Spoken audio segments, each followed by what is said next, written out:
warahmatullahi wabarakatuh. Jamaah. Yeah. Oh, jamaah. Yeah. Alhamdulillahirabbil alamin wassalatu wassalamu ala asyrafil anbiya'i wal mursalin wa ala alihi washabi ajmain amma ba'du. Alhamdulillah jamaah bertemu lagi bersama saya Mikdad Adausi tentunya di Islam Itu Indah. Masya Allah sudah bersama kita guru-guru kita yang luar biasa. Kita sapa dulu ada Ustadz Maulana, Masya Allah yang baru pulang dari Tanah Suci, Masya Allah. Ada Habib Muhammad Syahab, Masya Allah yang makin ganteng, sehat Habib ya. Alhamdulillah. Ada Ustadz Syam juga nih yang baru pulang nih. Sehat. Masya Allah sehat ya Ustadz ya. Alhamdulillah ya Allah guru-guru kita sudah bersama kita. Nah jamaah yang ada di rumah sebelum kita mendengarkan tausiah dari guru-guru kita. Jamaah juga yang ada di rumah yang mau siap-siap kerja, yang mau nganterin anaknya sekolah. Yuk sambil dengerin kita nonton dulu nih sama-sama ada tayangan mengenai sah Prabowo Gibran resmi jadi presiden dan wakil presiden ke-8 Republik Indonesia. Yuk kita saksikan sama-sama, silakan. Ya Allah, semoga Bapak Prabowo menjadi Presiden Indonesia yang lebih baik, maju, sejahtera, amin, ya Allah. dan amanah. Amin. Amin ya Allah ya Robbal Alamin. Semoga tanggung jawabnya bisa diselesaikan ya dan juga bisa amanah, Masya Allah. Ustadz Maulana. Ya saya juga ikut senang. Betul. Alhamdulillah berjalan lancar dan Masya Allah Tabarakallah. Ini yang kita harapkan. Betul. Indonesia menjadi aman, sejahtera. Amin amin ya Allah. Termasuk ibu ya senang juga ya. Ibu ngomong-ngomong dari mana ibu? Ibu Banjarmasin. dari Banjarmasin. Dari Banjarmasin, Masya Allah tepuk tangan dulu buat Banjarmasin. Jauh-jauh. Ada juga dari Garut. Ada yang dari Garut juga, tepuk tangan buat Garut, Masya Allah. Makasih ya Bu. Baik Ibu, terima kasih. Boleh silakan duduk kembali. Kalau ibu-ibu yang berdoa Ya. itu doanya 3 kali lipat dibanding bapak-bapak. Waduh, Masya Allah. Karena ibu-ibu itu kan punya rahim. Betul. Jadi berdoanya sungguh-sungguh. Pas banget kita mohon didoain. Baik Ustadz Maulana mohon tanggapannya silakan Ustadz Maulana. Baik, izin Habib dan Ustaz. Bismillahirrahmanirrahim. Allahumma salli ala sayyidina Muhammad wa ala sayyidina Muhammad. Masya Allah tabarakallah. Ayo sama-sama. Masya Allah tabarakallah. Ingat ya, ada namanya tanggung jawab yang harus secepat mungkin untuk bisa diselesaikan. Karena kenapa? Tanggung jawab itu banyak yang kalau ditinggalkan menjadi membahayakan buat diri kita. Karena ketahuilah tanggung jawab itu ada tanggung jawab kepada Allah. Ada tanggung jawab pada diri. Ada tanggung jawab pada keluarga. Bahkan ada tanggung jawab pada alam, pada sesama dan semuanya. Maka dari sini kita bisa belajar bahwa segala sesuatu yang sudah diaturkan ini sehingga dikatakan, maka apakah kamu mengira bahwa kami menciptakan kamu secara main-main? Tidak. Semua ada tujuan penciptaannya. Maka menjadi tanggung jawab yang harus diselesaikan.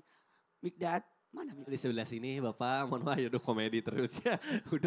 Udah main filmnya udah keterusan. Ini dengerin. Yang namanya tanggung jawab itu Masya Allah. Sebagai hamba Ya. sholat, ibadah kepada Allah. Kan diminta nanti mana sholatnya, Betul. mana puasanya. Betul. Karena waktu dalam kandungan sebelum dikeluarin. Alastu lirabbika, bukankah saya Tuhanmu? Oh.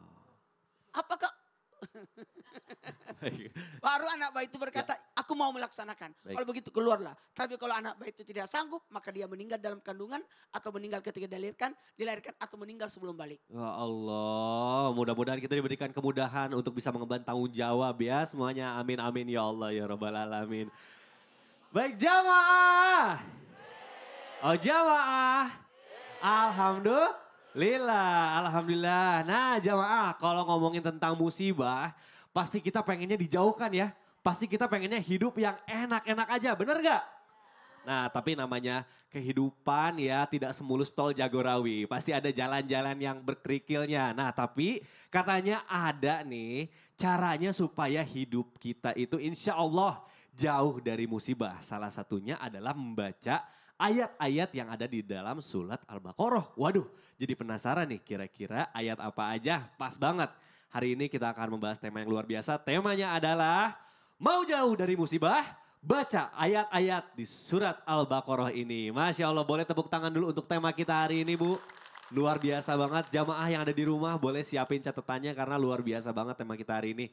Nah, tapi sebelumnya saya mau ajak dulu jamaah untuk nonton dulu. Ini ada tayangan mengenai penjual bakso lakukan sumpah pocong. Dituduh tetangga punya ilmu sihir. Astagfirullahaladzim. Yuk kita saksikan sama-sama, silakan. Astagfirullahaladzim. Bib, sebenarnya sumpah pocong tuh menurut Islam gimana sih, Bib? Aduh, sumpah karena Allah sudah bukan. Nah itu nggak ada sebenarnya ya. Nah Bib, cuma dari tayangan tadi mungkin ada kaitannya dengan tema kita hari ini. Mungkin dari ayat berapa nih atau ada nggak sih ayat di dalam surat Al-Baqarah yang bisa menjauhkan kita dari tetangga yang nauzubillah misalnya suka gibahin kita, suka ngomongin kita, bahkan zolim sama kita. Bib, mohon penjelasannya, silakan Bib. Baik. Assalamualaikum warahmatullahi wabarakatuh. Waalaikumsalam warahmatullahi wabarakatuh. Alhamdulillahi rabbil alamin. Allahumma salli wa sallim ala Sayyidina Muhammadin wa ala ali Sayyidina Muhammad. Izin Ustadz Maulana, Ustadz Syam, Mas Mikdad dan kita semuanya mudah-mudahan kita selalu mendapatkan ridha dan nikmat dari Allah Subhanahu wa taala. Amin amin ya rabbal alamin. Di dalam Al-Quran ini Masya Allah Sayyidina Uthman ibnu Affan mengatakan lau tahurat qulubuna ma sabi'at min kalamillah. Kata Sayyidina Uthman ibnu Affan, kalau hati kita bagus, hati kita bersih, tidak akan pernah bosan untuk membaca ayat-ayat Allah Subhanahu wa taala. Nah, semua dalam Al-Quran ini hebat. Apa yang di dalam Al-Quran ini semuanya Masya Allah punya kesucian dan kehebatan. Di antaranya ingin kelancaran daripada kehidupan kita, rumah tangga kita juga ditenangkan oleh Allah Subhanahu wa taala, dan rezeki diluaskan, gak harus sumpah-sumpah pocong ya. Rezeki diluaskan oleh Allah Subhanahu wa taala. Baca surah Al-Baqarah ayat ke-126 yang dikatakan oleh Allah Subhanahu wa taala, a'udzubillahi minasyaitonirrajim. Idza qala Ibrahim rabbi ij'al hadza baladan aminan warzuq ahlahu minas samarati man amana minhum billahi wal yaumil akhir. Baca surah kapan? Sebanyak-banyaknya, habis sholat atau lagi sholat dibaca juga tidak masalah. Nah, dalam salah satu kehebatan dalam surah Al-Baqarah yang 126 ini, ketika ayat ini keluar di dalam kitab yang ditulis oleh Al-Imam Qurtubi. Imam Qurtubi itu mengatakan ayat ini ketika dibaca faumira, maka Allah Subhanahu wa taala atau faamara, Allah Subhanahu wa taala memerintahkan Jibril untuk mengangkat daripada Taif, negeri Taif itu diangkat oleh Allah Subhanahu wa taala. Makanya Taif itu artinya orang yang tawaf. Jadi Jibril membawa tawaf itu tawaf di Ka'bah selama 1 minggu. Kemudian baru ditaruh di negeri Tihama. Jadi kehebatan ketika Nabi Allah Ibrahim membaca ayat ini supaya tadi kan tandus, Mekah tandus, Taif tandus. Betul. Dimintakan oleh Nabi Ibrahim dengan membaca ini sehingga menjadilah subur tersebut. Nah, sangat hebat itu doa. Allah perintahkan Jibril mengangkat negeri Taif itu, diangkat untuk ikut bertawaf selama 1 minggu. Masya Allah. Jadi insya Allah kalau kita baca nih ayat 126 tadi ya. 126 insya Allah tafaulan rezeki kita dilancarkan oleh Allah Amin ya Allah ya Rabbal Alamin. Baik, terima kasih Habib. Baik. Jamaah yang ada di rumah boleh dicatat tuh. Ayat yang pertama udah dikasih dari Habib dari surat Al-Baqarah. Masya Allah. Kita akan lanjutkan ya jamaah. Masya Allah. Tapi sebelumnya saya mau ajak dulu Ustadz Syam untuk berdiri. Iya. Ustadz Syam izin nanya nih. Baik. Saya tuh ya jujur Ustadz Syam. Kadang kalau misalnya lagi sholat. Suka kepikiran aja tiba-tiba, kadang ada keraguan, terus tiba-tiba ingat kunci mobil di mana ya, kunci motor di mana ya, kunci rumah. Itu tapi pas lagi sholat. Nah gimana sih, ada nggak ya yang berkaitan sama tema kita hari ini, surat di dalam surat Al-Baqarah. Iya, ada ayat yang supaya kita tuh fokus, hilang keraguan dalam hati kita. Mohon penjelasannya guru. Baik, bismillahirrahmanirrahim. Tabaik guruku Habib Muhammad, Ustadz Maulana, Mas Mikdad serta guru-guru kami melakukan Allah Subhanahu wa taala menyambung yang disampaikan oleh guru kita Habib Muhammad, Al-Qur'an surah Al-Baqarah ayat 127. أعوذ بالله من الشيطان الرجيم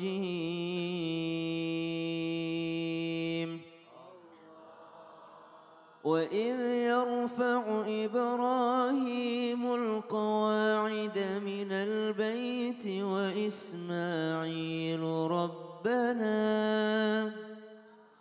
ربنا تقبل منا إنك أنت السميع العليم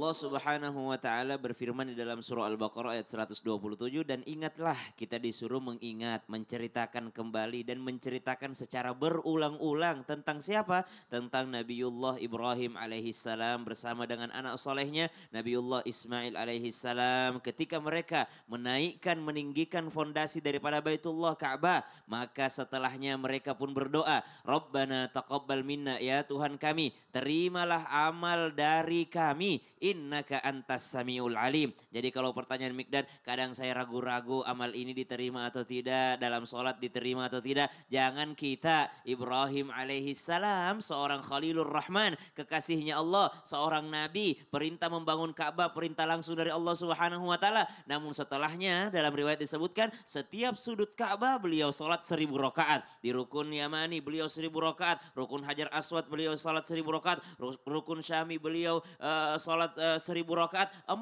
sudutnya daripada Ka'bah itu disolati 1000 rakaat sehingga 4000 rakaat. Setelah itu Nabi Ibrahim berdoa, Rabbana taqabbal minna, diikutkan juga anak solehnya Nabi Ismail, Rabbana taqabbal minna innaka antas samiul alim. Ya Rabb, tolong terima daripada persembahanku ini, ibadahku ini ya Rabb. Maka jangan kita manusia biasa, seorang kekasih Allah saja masih ragu diterima enggak ya persembahanku ini, ibadahku ini. Maka sangat penting ketika selesai beribadah membaca doa dari surah Al-Baqarah 127 ini, Rabbana taqabbal minna, ya Rabb tolong terima daripada ibadahku ini. Bahkan diceritakan seorang ulama dari negeri para wali, negeri Tarim, berkata seandainya ada notifikasi, ada pemberitahuan bahwa sujud saya ini diterima, satu sholat saya diterima, maka aku traktir satu kampung ini selama sepekan. Kenapa? Semua orang ragu diterima atau tidak. Makanya hikmahnya kalau ragu amal kita diterima atau tidak, jangan pernah merasa amal kita lebih banyak dari orang lain. Waduh, alhamdulillah nih. Jadi mungkin manusiawi ya kalau misalnya Manusiawi. kita ragu gitu ya, justru baik untuk kita. Kalau ragu dalam sholatnya, diyakinkan dengan cara apa? Belajar fikihnya. Nah. Kalau udah belajar fikihnya, insya Allah tidak ragu lagi dalam sholatnya. Setelahnya mesti ragu diterima atau tidak, sehingga Waduh. tidak sombong dengan ibadahnya. Masya Allah, terima kasih guruku Ustaz Syam. Boleh tepuk tangan dulu dong Bu.